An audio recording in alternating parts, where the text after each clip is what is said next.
Got some breaking news this morning. Casino operator Las Vegas Sands is selling its Las Vegas real estate property and operations to Apollo Global Management. Contessa Brewer joins us. She's got the details on it. Good morning, Contessa. Yeah, $6.25 billion. That's the price tag. That's what Las Vegas Sands is selling Las Vegas for. Vici is actually buying the property, the gaming REIT, will buy the real estate for $4 billion. That's the Venetian, Palazzo, and the convention center as well. Apollo will then buy the operations for $2.25 billion, roughly half financed by Sands. Look, Sands, before the pandemic and all of that, got about 90% of its money from Asia, from Macao, really important feeder for Sands, and also Singapore. And so what they're doing here is they're doubling down on Asia and the future in Asia and letting go of Las Vegas Sands. This was a deal that was rumored in the works. We had talked to Las Vegas Sands about this. They said they were open to considering it. It was their fiduciary responsibility. And here you can see the shares up 3%. I do want to note this may not be the end of Las Vegas Sands in the United States for domestic operations, because they're working very hard for a license downstate in New York City.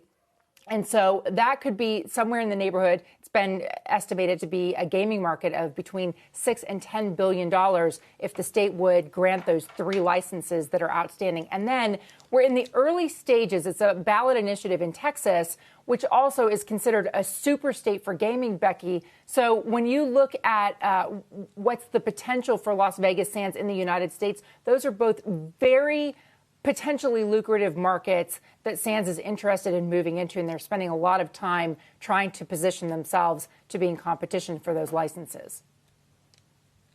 I mean, it's a pretty stunning turn of events. I know some of this was anticipated, but those are some premier properties when you start looking at the Venetian, at the convention center, and that's a big bet on really a return to a huge pickup, not only in consumers going back to these things, but to business coming back to Vegas for conventions, too.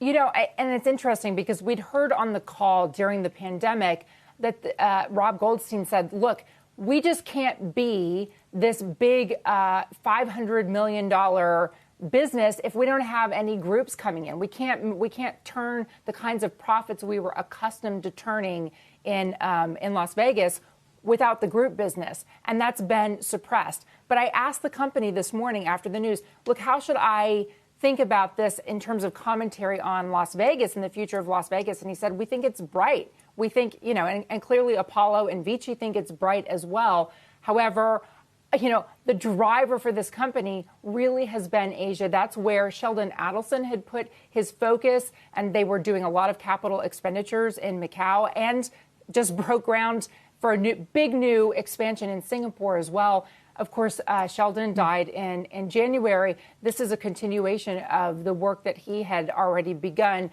The company, by the way, will keep its headquarters in Las Vegas, so it will still earn its Las Vegas part of its name by keeping the executives there. Shepard Smith here. Thanks for watching CNBC on YouTube.